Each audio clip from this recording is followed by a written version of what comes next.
TIG welding. Type of weld, pipe butt weld. Type of joint, butt joint. Position, 6G incline position fixed. Material, MS pipe. In the 6G welding, the pipe is held with an angle of 45 degrees plus or minus 5 degrees. And the welder has to go around the pipe and weld it in the same sequence as we have done for arc welding. The root run is done with a current setting of 85 to 100 amps.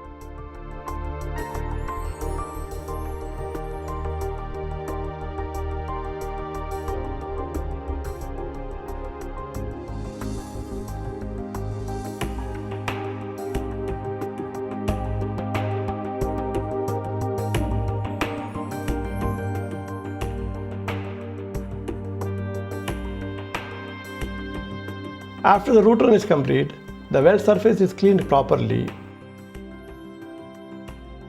The second run and third run are done similarly.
Once the welding is completed, clean the weld surface thoroughly and inspect for any welding defects.